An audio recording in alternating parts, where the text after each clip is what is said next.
Howdy folks, welcome back to Boonedockery. Today I'm going to be sharing with you some essential bushcraft skills, and today I'm going to be focusing on things made of wood. Today all of the things I'm going to be making, I'm going to be using green wood. We have a ridiculous amount of small trees that oftentimes, more often than not, wind up dying because they're struggling to compete with the larger trees to get that sunlight. And I'm going to be making quite a few items from the tree that I harvest. Normally, if you're only going to be making one or two things, a branch, a green branch would work well. You don't necessarily want to cut down an entire sapling to make one or two small items. But with the tree I harvest today, I'm going to be making quite a few items. So it justifies being able to use all the tree. So I'm going to be cutting down a sapling as soon as I find a decent candidate. And then we're going to start making stuff. Just to get an idea as to how tall of a tree I need, I'm going to be making a tripod, I like to make mine about 5 feet tall, 4.5 feet tall, which would necessitate about a 6-foot pole. I need 3 of those. So that's going to be 18 feet. Today's purposes, I'm just going to go for 4 feet, and that will definitely be enough to get the point across. In addition to that, I'm going to need several other lengths of that sapling or that small tree in order to make the other items I'm going to be making today. And I think I have a decent candidate right here. It is a maple, which are plentiful here. And it has a decent base, which is real good because the very bottom of that base I'm going to be using as a baton. And there are several branches going up that I'm going to be able to use as pot hangers, and enough of the smaller stuff at the top that I can make some tent stakes from. I'm going to go ahead and cut this down, and then we'll get started to making some stuff.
I have my 3 lengths I had for my tripod.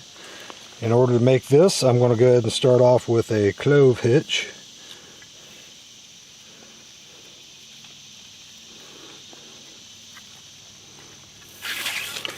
I have a double arm's length span of cordage, which is usually enough to make my tripod with no problem whatsoever. The nice thing about a clove hitch is that it comes untied very easily. It basically is a hitch designed specifically to hold cordage in place. And I'm just going to weave in and out of here 2 or 3 times, making sure it's fairly tight.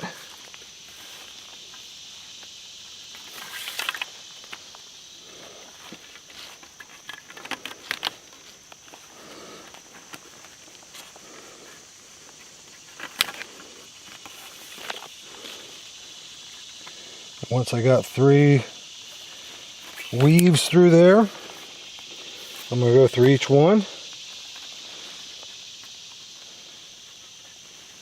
And I'm going to choke each one of those weaves 3 times with cordage. This will help keep it good and tight, but still very flexible.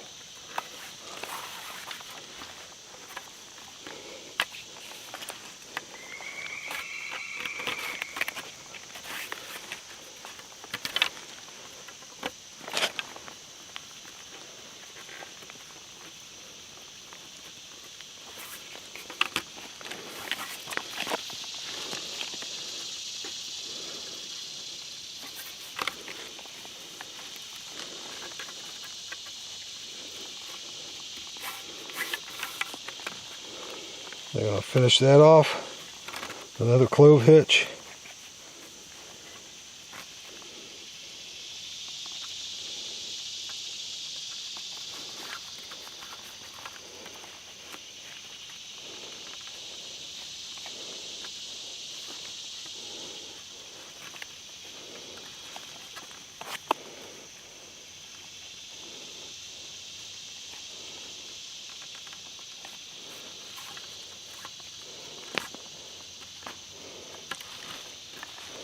And I'm going to do one more wrap around that, and then that is going to give me some suspension.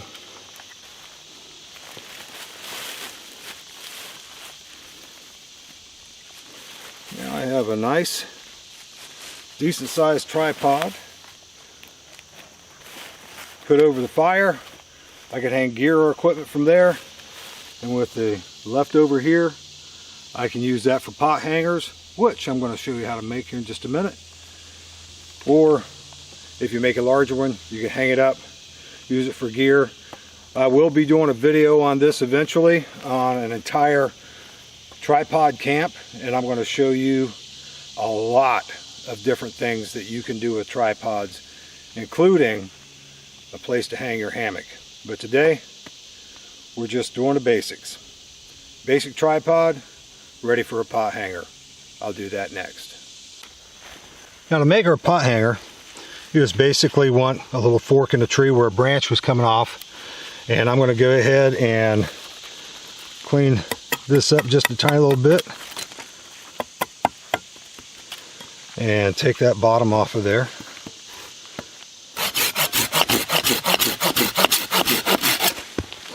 And I'm going to run it up to about this height. Double hand spread.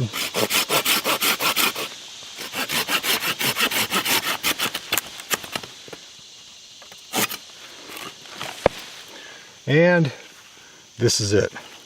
I'm going to go ahead and clean this up just a little bit here.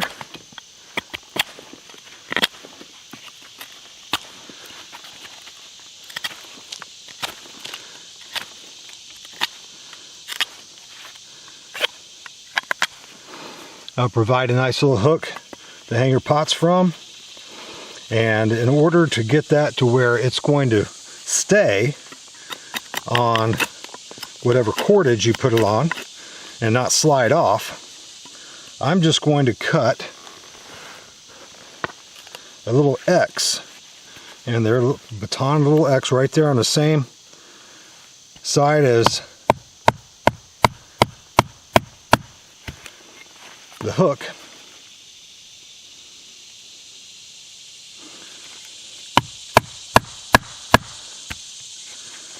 I'll make that one just a little deeper here.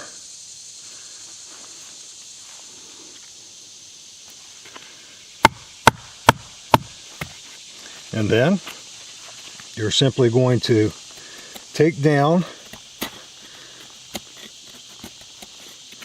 this notch. This is the side with the hook on it. Now I'm cutting down. And you are going to undercut the top part of that X.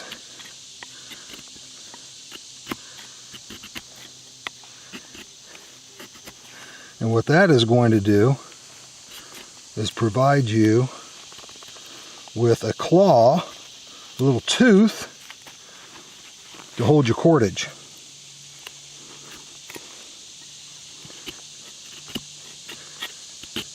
I'll undercut it a good little bit.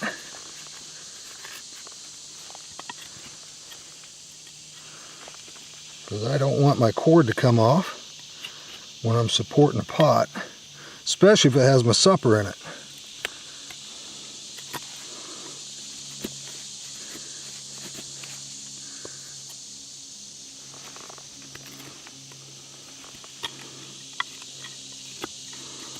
So now you can see I have a nice tooth right here to hold that cordage. Cordage wraps around here, pot hangs here. I'm going to show you real quick on the tripod.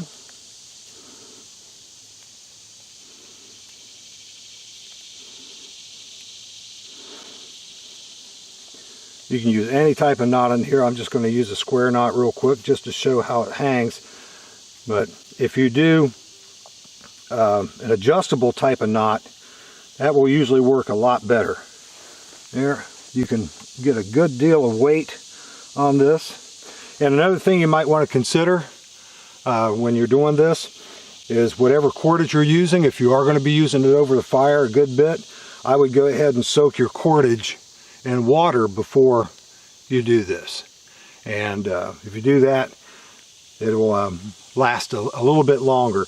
Usually if you got a pot underneath of it, it's not getting the direct heat, but it will eventually get dry and brittle.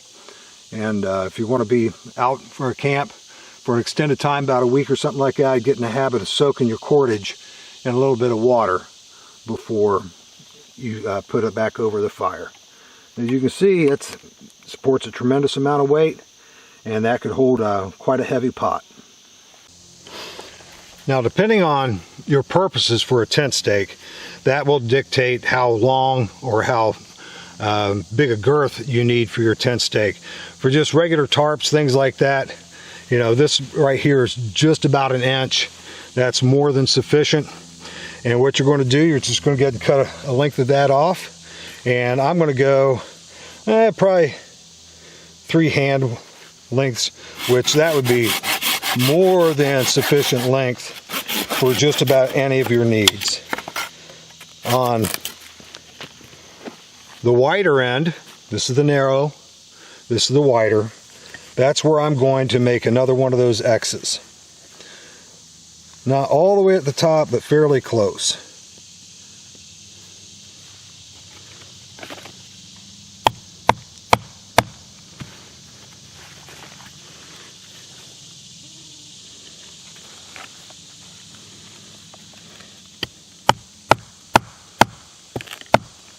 And I'm going to go ahead and carve that out exactly the way I did with the pot hanger.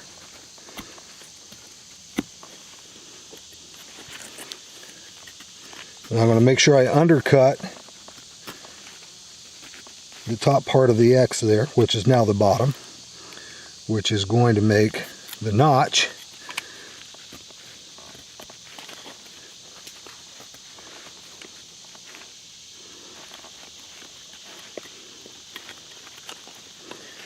And the degree of tooth that you put on this is entirely up to you.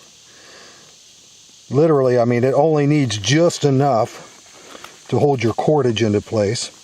If you have a larger project that you need a stake for, and you're using a larger piece of wood to do it in, of course you have more wood to work with, and you can make a larger notch.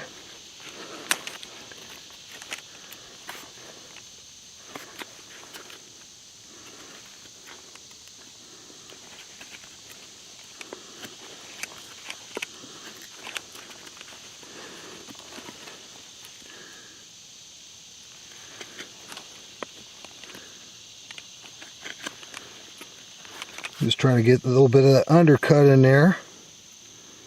And especially for a 550 cord or something similar, you don't need much of an undercut, but you definitely want some.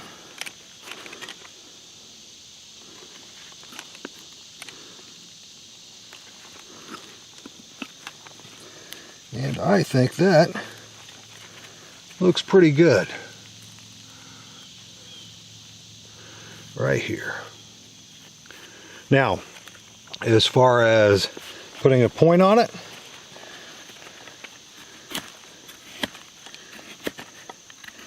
take this down. I like to have more of a blunt point. Some people put these long spear tips on them, and you don't want it too thin. It can break. All you want is something sufficient enough for you to be able to penetrate that soil, and then when you hammer it in,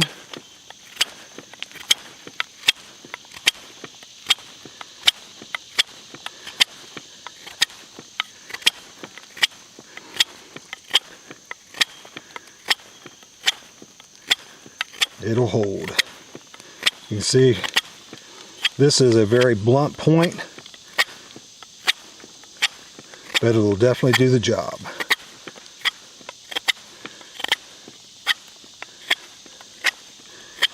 If you're using an axe, that'll go a whole lot faster, but that right there is more than sufficient enough. And on the ends, I'm going to go ahead and just taper that off all the way around, and that will help reduce the splintering and breaking along the edges when I baton those into place.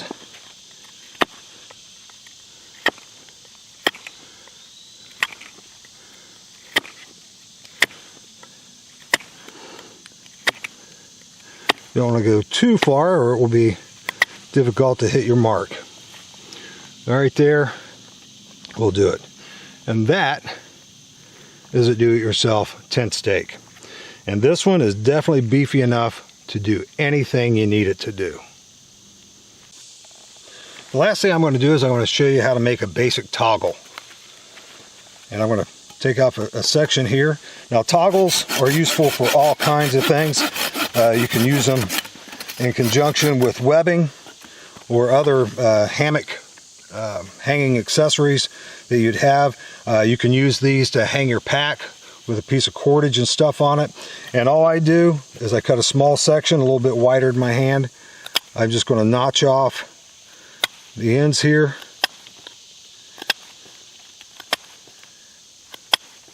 That way, if you have a tight spot to push your toggle in through, then it will help it slide in. And we'll do that on both sides.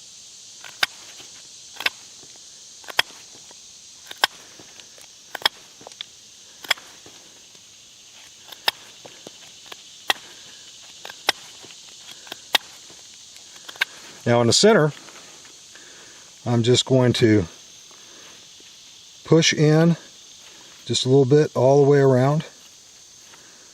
Not too far, initially anyway.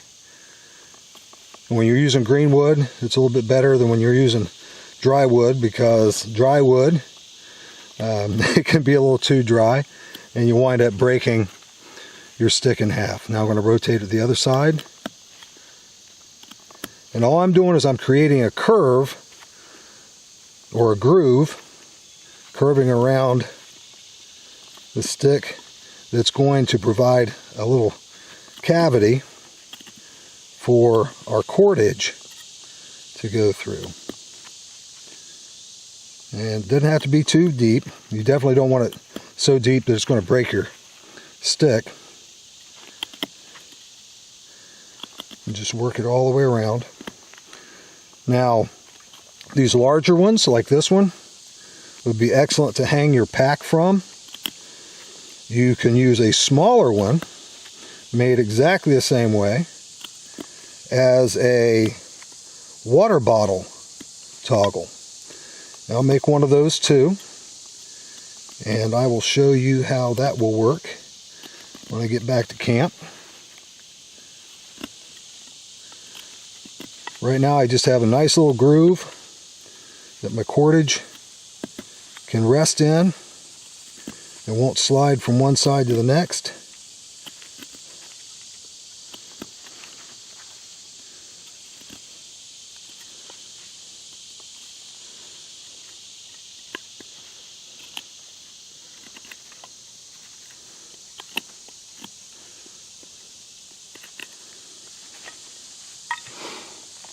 And that is a basic toggle. We'll get back to camp. I'll show you how to use them. Now, I do not have a pot with a bail with me this weekend, but I do have my pot hanger and my Pathfinder cup, and a bailed pot would hang just like that.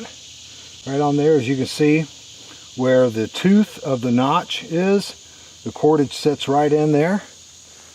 Like I said, nice deep notch there, facilitates the cordage, and you have a nice long hook there to be able to hang any pot with a bail or your Pathfinder nesting stainless steel cook pot cup, and it works pretty well.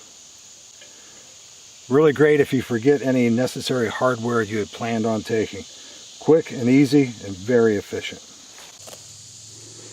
Now, in order to use the toggle, you need to have a decent piece of cordage. I'm going to create a long loop and do an overhand knot through here. Feed that all through. Just enough to where it'll loop around on itself on the toggle.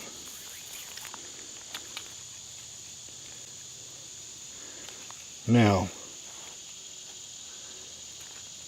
the cordage is in that toggle, and it will be able to hang very well. Now, we're going to tie it to a tree. Now, there's a couple different ways you can suspend whatever from a toggle on a tree. You can just leave the toggle on the rope, tie it up there however you want. Another way you can do it is to remove the toggle, wrap the cordage around, then tie your knot. I'm just going to put in a taut line hitch. That way I can adjust it to whatever tension I want.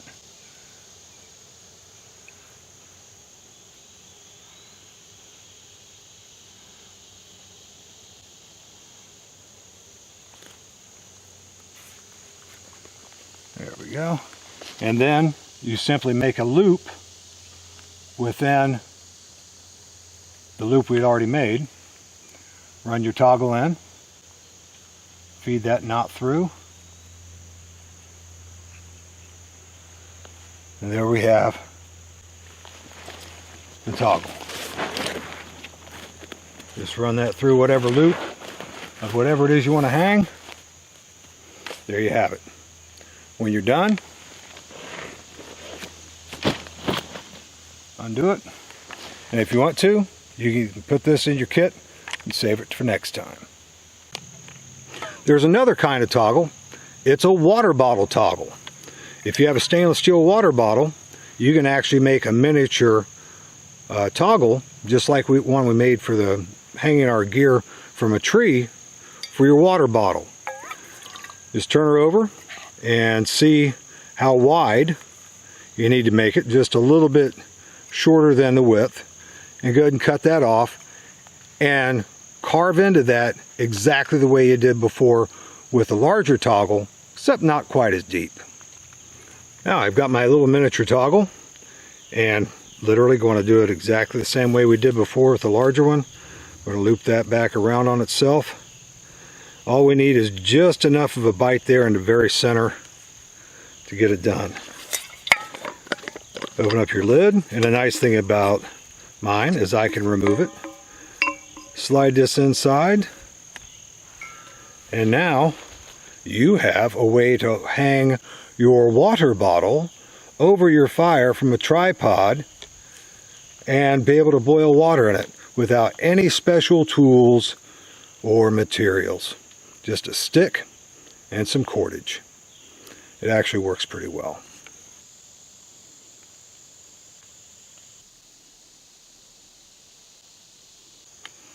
Well, folks, there you have it. 5 bushcraft essentials that you now have the information that you need to make your very own, should you want or need to. I think I overdid it a little bit on my mallet. It looks more like an orc weapon. Alright, gonna get me some humans. Have me a little bit of man meat, says. Perhaps not. Perhaps I'll just cut it down, make it look a little more manageable. Folks, thanks so much for watching. I'll see you next time.